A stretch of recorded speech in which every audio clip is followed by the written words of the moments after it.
nous avons le besoin de protéger ces industries culturelles et je suis très heureux qu'ici, au Maroc, les entreprises qui travaillent dans ce secteur se soient regroupées pour faire valoir le poids et l'intérêt des industries culturelles.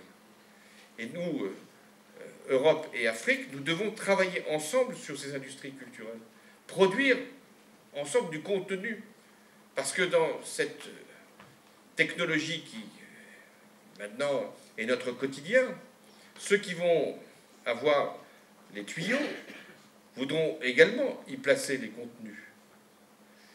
Et de proche en proche, l'accès étant tellement simple, souvent gratuit, eh bien, les individus n'auront droit qu'à une seule forme d'expression culturelle, avec les mêmes films, les mêmes musiques, les mêmes éléments patrimoniaux qui leur seront présentés comme étant les leurs.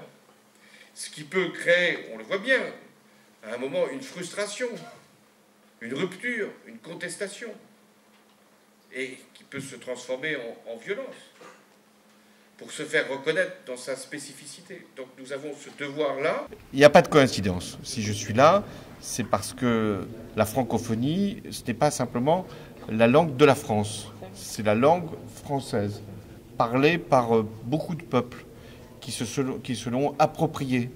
Parce que la langue française n'est pas la propriété de quelque pays que ce soit. Et il est très important que nous puissions parler, écrire en français.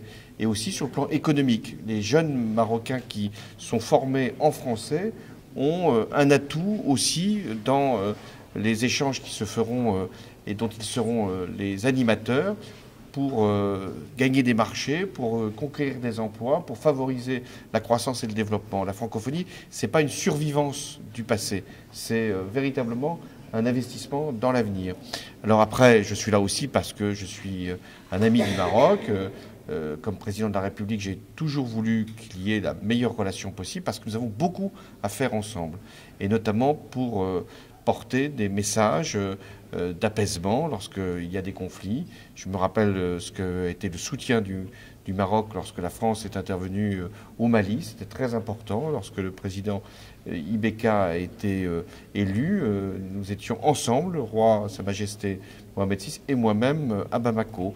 De la même manière, lorsque nous avons voulu agir pour le développement en Afrique, pour la maîtrise des migrations, nous avons agi ensemble, le Maroc et la France.